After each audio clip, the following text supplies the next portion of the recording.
I would like to welcome you to this public debate organized by European Value Think Tank in cooperation with the Wilfred Martens Center for European Studies and in support and cooperation with the Think Tank Fund of the Open Society Foundations, supported by the Visegrad Fund, and also in cooperation with the Policy Solutions and Common Sense Society, which are based here in Budapest and helped us actually to organize this event, and therefore we are really grateful to our partners. My name is Radko Hokovsky. I am Executive Director of the European Value Think Tank, and I have actually a difficult role here now today, because I'm actually supposed to give an introductory presentation, but also to be a moderator of this panel. And that's because my colleague, who is usually supposed to do this, had to comment in Czech television this morning a process when the Czech government is actually choosing the commissioner for the Czech Republic in the European Commission, so he couldn't join us here. Anyway, I will manage. I hope that I will, divide between these two roles to be actually part of the panel and also moderating it in a good way. Let me welcome here our distinguished speakers. We are really grateful that they have accepted our invitation. I will start with Angela Kocse, who is based in the Hungarian Academy of Science, but also a professor at Wake Forest University. I would like to also welcome Professor Julia Salai, who is Associate Professor at the Department of Political Science at the Center European University, and last but not least, Professor Attila Ár, who is University Professor at the Corvinus University here. So this debate is actually held within a project, actually a research project, when we are looking at the reasons of the rise of extremist, radical or populist parties in Europe, and what actually the so-called mainstream political parties can do about it. We do this project in Central Europe actually, and this is our fifth stop. We had such events already in Prague, in Bratislava, Slovakia, Warsaw, in Poland. Also we included Austria, so we had this kind of discussion also in Austria. So I would like to start with a brief introduction of the research, which is at the basis of of the project and of our recommendation, which I will summarize in the end, and then I would like to invite our distinguished speakers to give their views on this issue, on this question. And the question really is why and how should politicians communicate or talk about integration of minorities? All right. Let me really first introduce the project. What is the context we are in right now in Europe? And this is not really only about Hungary. Central Europe is really about Europe. We know that the last European elections saw really rise of not only Eurosceptic parties, but protest populist parties and even extremist parties. We know that Marine Le Pen from France actually was the winning party with 25%. We know that the Danish People's Party won the elections to the European Parliament with over 20%. We know that in virtually almost all the member states of the European Union, we have this rising political parties or political movements with, let's say, radical, populist or even extremist agenda, and their popularity is on the rise. And what are the issues these parties are focusing on? It's on the minorities or on the immigration. It doesn't really matter whether these minorities are ethnic minorities living for centuries in that place, for example, Roma people, or whether these are minorities of immigration origin. Still, the issue is similar. And what we see is that the mainstream political parties, the center-right and center-left political parties, are not really able to do anything about it. And what we actually find out in our research, well, it's quite obvious, but we somehow confirm it in our research, is that the mainstream political parties actually avoid the question of minorities, of integration of minorities or integration of immigrants. And actually those who are dominating the agenda are these radical protest parties. So the question is, why the populist and extremist parties dominate the political discourse on immigrants and minorities, and what the mainstream political parties can do about it? And we started this research first looking at 4 countries and at the EU level. So we had a look on Austria and Denmark, which are rather part of Western Europe in a way, and Hungary and Czech Republic. And finally, the EU level, which was actually, we looked on the political groups in the European Parliament. And what we more concretely looked at was, we looked at political programs, political rhetoric, political statements of the mainstream parties and the protest parties, what they say about integration of minorities, how they refer to the integration of minorities. We focused on the last political cycle, so actually the last year is not included in our research. But we looked on the political, on the party manifestos, election manifestos, as I mentioned, also on the major newspapers, how the representatives of different political parties refer to this issue. And as I said, we had a look on the major center-right party, which we operationalized as a party being a member of the European People's Party. It's a simplistic way, but we did it this way. And on the other hand, the center-left party being a member of the Party of European Socialists. And also, we identified at least one major extremist party, or let's say far-right populist. The political science terminology could be different, but simply the major protest populist party. And we analyzed in their statements, in their political program, how they refer to issues such as citizenship, integration, immigration, discrimination, and Muslim or Islam, in case of the countries of Western Europe where this is the issue, and reference to Roma minority in Hungary and Czech Republic where this is the issue. And we looked, we basically scaled the statement, whether they are very liberal or inclusive on one hand, or whether they are rather restrictive or non-liberal on the other side, right? And in this way, we have scaled all these statements. And we didn't do only that. We only looked whether these statements, the thesis of the parties, what they say, whether they actually justified, whether they explain.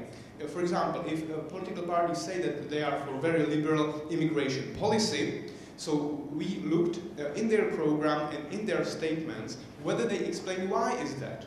And we identified 3 possible justifications, 3 possible summarize our recommendations for the mainstream political parties which are based on these fundings, because we actually found that the mainstream political parties don't talk about the integration of minorities and they don't explain why is their position this or that. So first of all, we say let's politicize the issue in a way that political parties, the mainstream political parties, should not think that integration of minorities is some technical issue which should be dealt by the expert governmental bodies, governmental agencies, and so on. It should be actually an issue of political debate and political contestation between the mainstream parties, who should compete in a decent way for the best integration policy. Secondly, let's prioritize the issue of integration of minorities on the political agenda, meaning let's put it higher, because now it's not really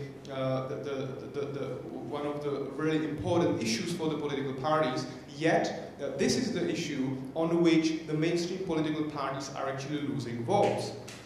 Because voters are going from the mainstream parties to the protest populists, because the protest populist parties are actually addressing issues which the voters feel to be touched, which the voters feel to be important, and not really dealt by the mainstream parties.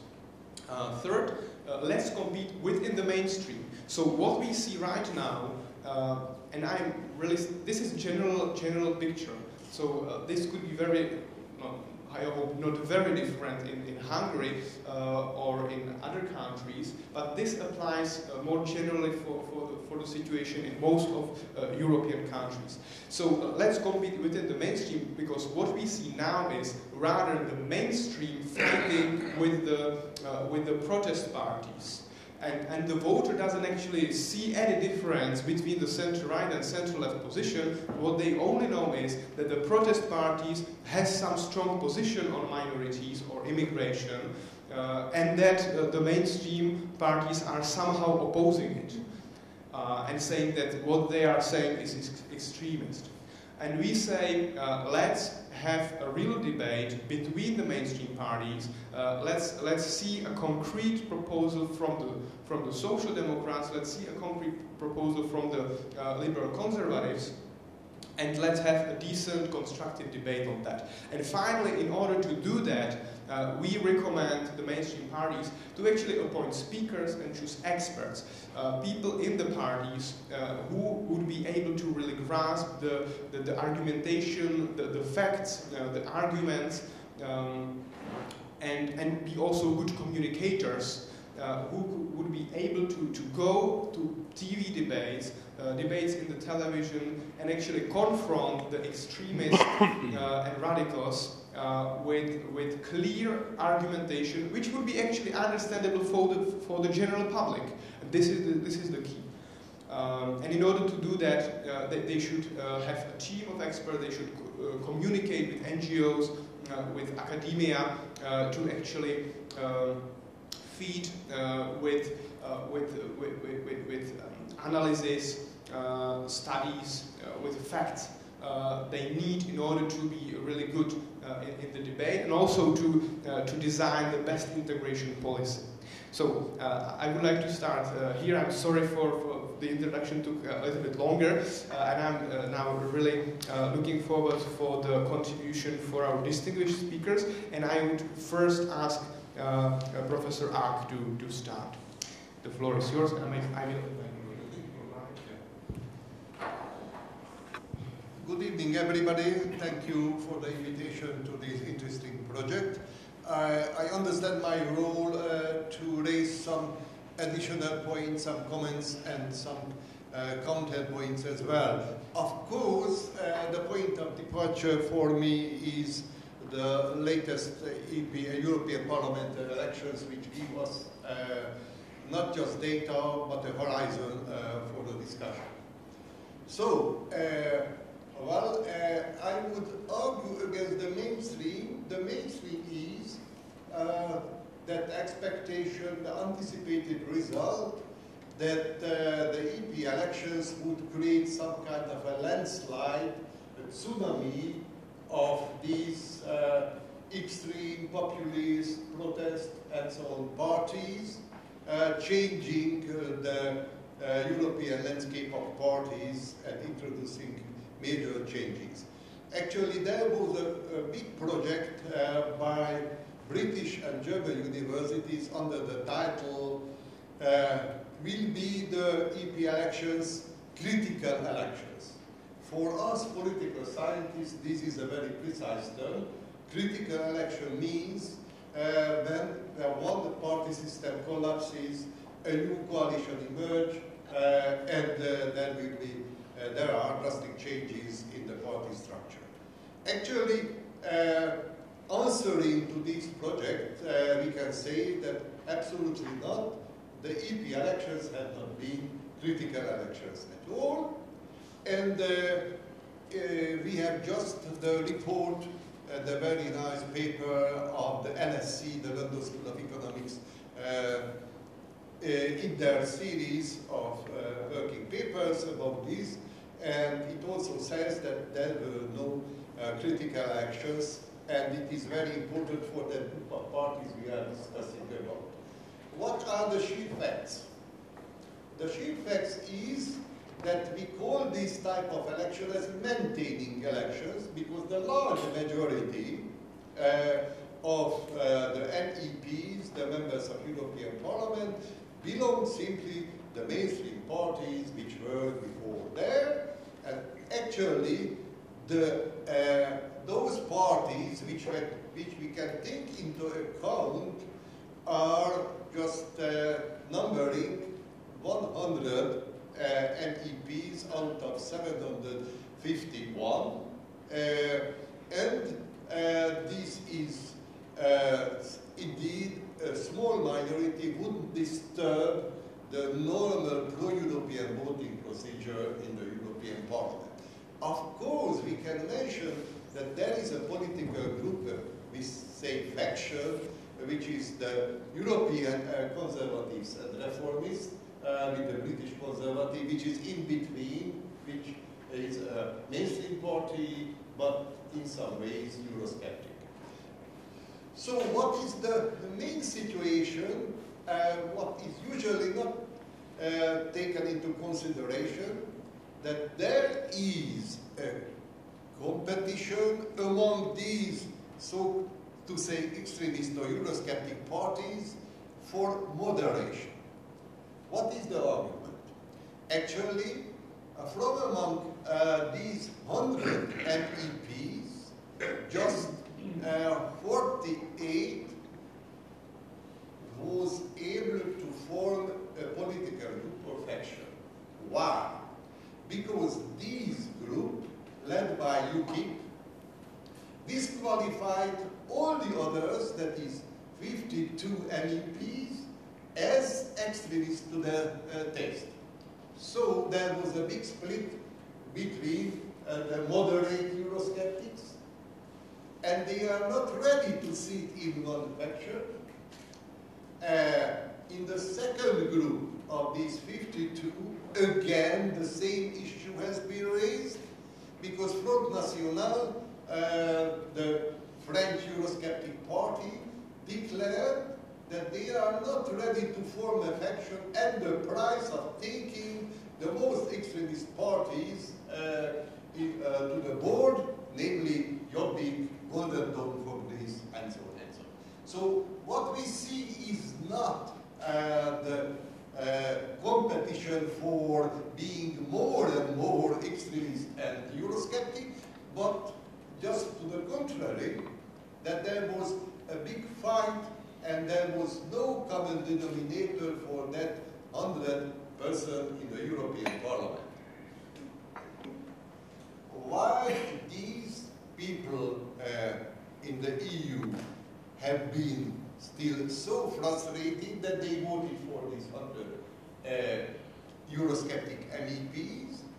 And the answer is very paradoxical.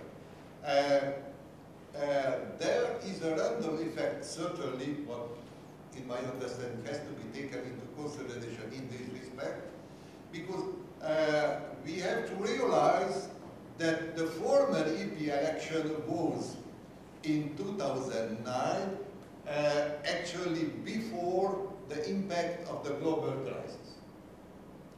And this election was, and I quote a half sentences again from Eurobarometer, when the worst is over. So actually, the anticipated effect, what has been considered by the political scientists as a fact, was just an anticipated effect during the 5 years and when the actual election took place. Last May, this effect was mostly over. This is the most balanced analysis, and in some fringe analysis you find still the issue that it was a landslide, it was not, and the EP in some ways as an effect.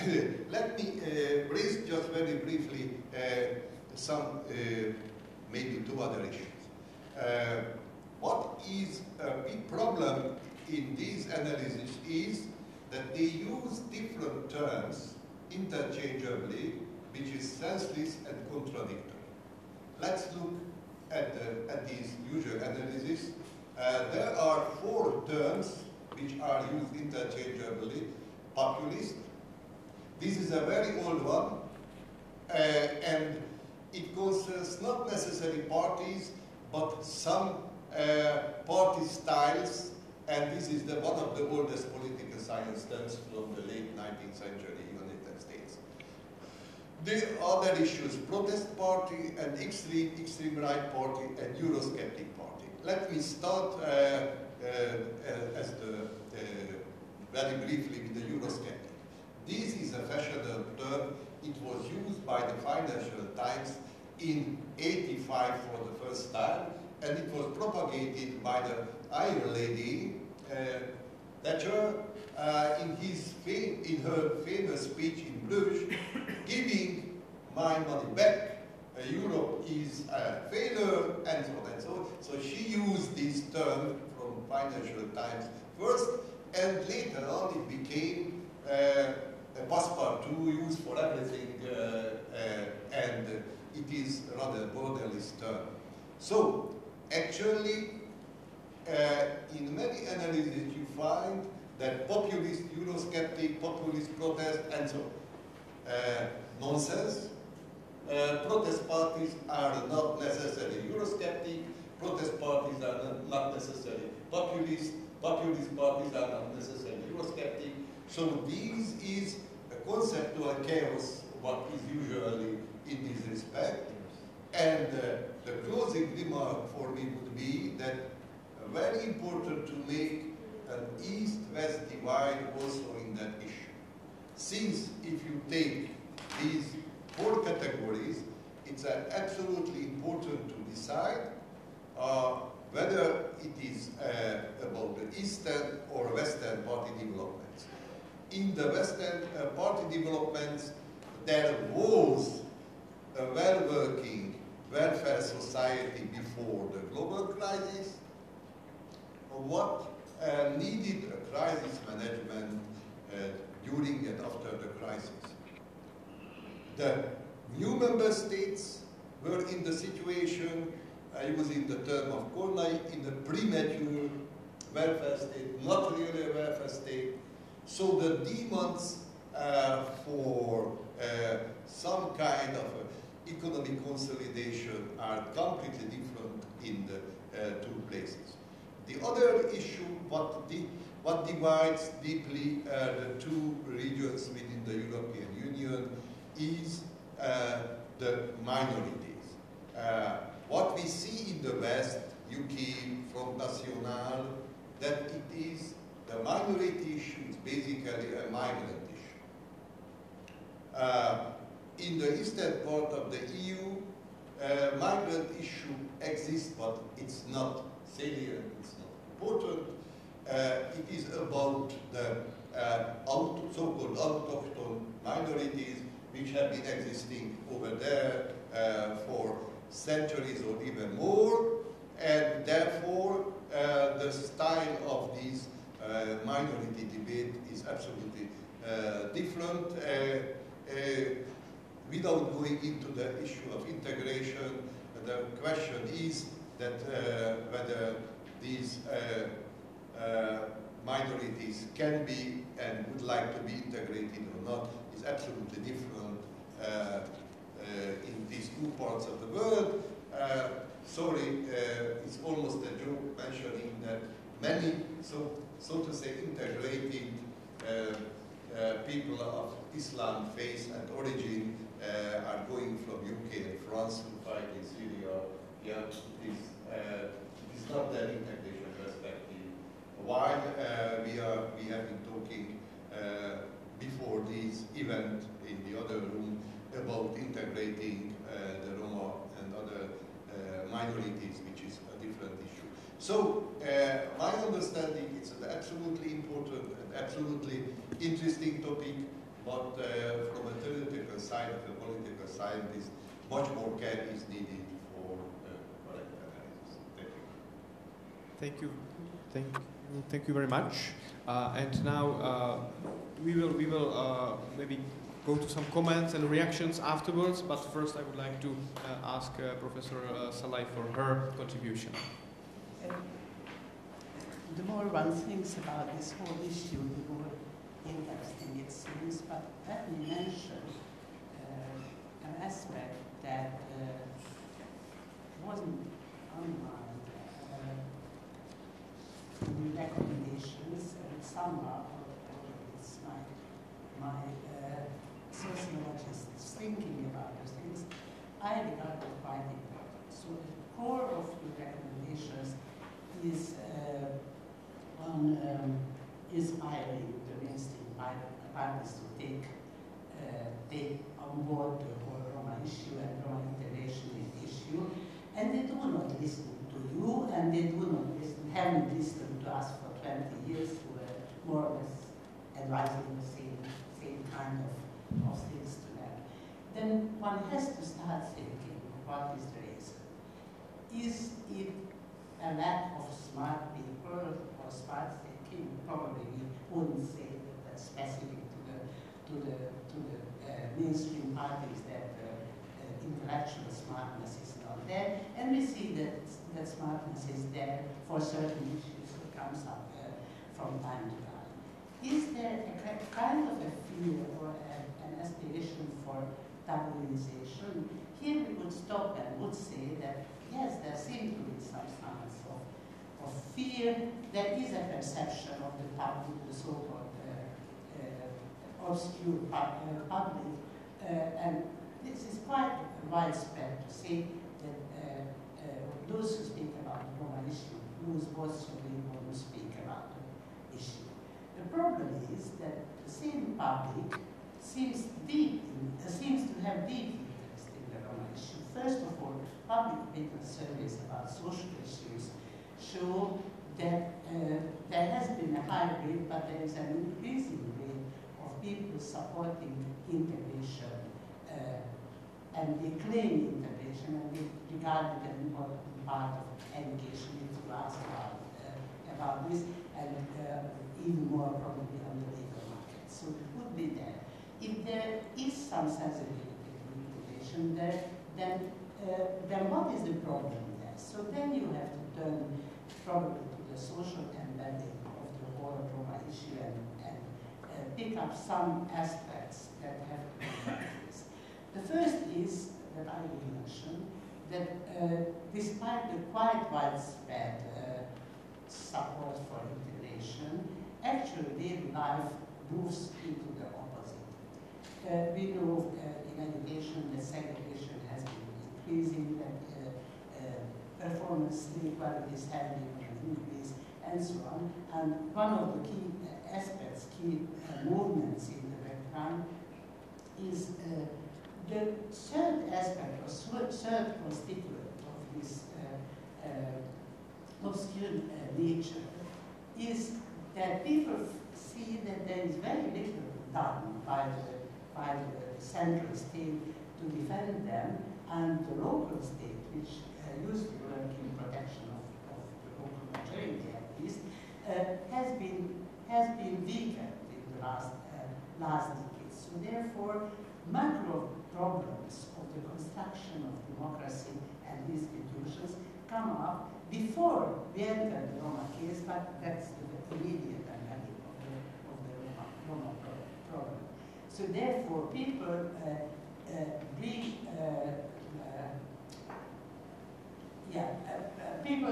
revitalize their claims on local protection, and then the rightist parties come and the rightist movements come and discover Hungarian Guard and its citizens in Bulgaria and Slovakia and elsewhere as well, as a potential force, which potential force reacts on their problem of insecurity and defenselessness, as they would put it. So therefore, it seems that at least a little around what Jobbik is doing, or the extremist parties are doing, is related to the daily life of people, whereas the big problems, their massive problems, are somehow in the dark and are not articulated by the political forces and political parties. And let me mention this bunch of problems, something which is probably the most important, and this is the whole issue of poverty. Although rhetorically you would find words on poverty in the party programs and party meetings would somehow discuss it, but nobody would dare to make a distinction between long-term poverty, deep long-term poverty, and impoverishment. Impoverishment is the phenomenon that the middle class is experiencing. Poverty in its deep sense and massive sense is the experience of many Roma, but not only Roma. With this mixing of the two types of poverty, the parties lose the ground to come up with good proposals for integration, now in the sense of social integration of society, combating poverty, and somehow preserving the welfare state. So my impression is that although it's nice and important to put the Roma issue into the core of public politics, the way how I would recommend to do it would relate somehow to the massive public problems which are related to this issue, or with this issue, but are not commonly understood part of the Roma problem. And the final word on this. Many articles and news blogs and so on have underlined after the European elections that frustration is part of people's life in Europe, and that is which is emotionally behind the rise of support for the populist and extremist parties. If that's the case, then, and that is really very far away of national parties or parties on the national scene, then probably the whole issue of insecure lifestyles and the change of patterns of lifestyles is something that is worth analyzing and then making it a basis for political talk, which is not not anywhere. The issue comes up in relation to the welfare state, but it doesn't come up in relation to the cohabitation of the majorities. Thank you very much, Professor. And now I would like to ask Mrs. Kotze to continue with her presentation or contribution. Please, the floor is yours. Okay, thank you so much. Good evening. So sometimes it's really hard to be the last because already you mentioned so many things, but I just would like to highlight a few points. So one of the issues what I would like to raise based on your recommendation, I think it's really nice, as already Julia mentioned, that Professor Salai mentioned that basically there were so many similar recommendations which were already given to various political parties, and they didn't really take into consideration.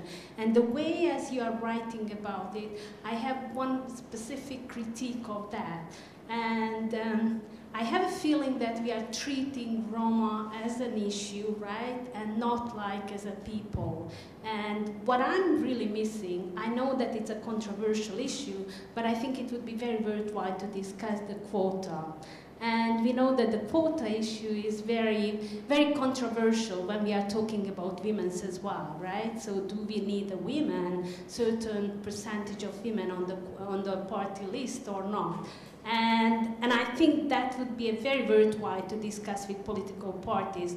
If we have certain percentage in the Hungarian, Slovak, Czech, whatever society who declared to be Roma and who seemed or observed or actually, yes, observed as a Roma, and people perceive them as a Roma, because we know that identification is not just based on the people who identify themselves Roma or non-Roma or Muslim or non-Muslim or Jewish or non-Jewish, but it's very much depend from the others who perceive us, right? So even though that, you know, people do not say in a public that who am I Roma or not, but we can see certain politicians as Roma, and one of the first tag which will appear that they are Roma. So do we want to see them in the political parties? Do we want to hear their voice or not?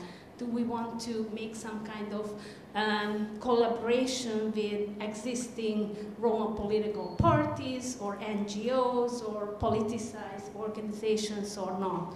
I know that the answer is not easy, but if you want to increase the participation, it's one of the most pragmatic steps which used to be taken by various institutions, as what happened with women as well, right? So there was a certain quota in various institutions. Just think about the Nordic countries that the quota is quite used by them.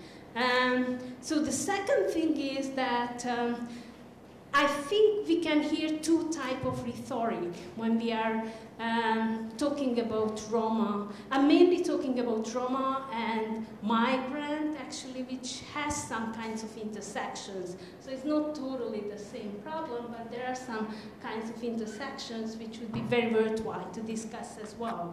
But mainly now I'm referring to Roma, that we can hear a cultural rhetoric, right?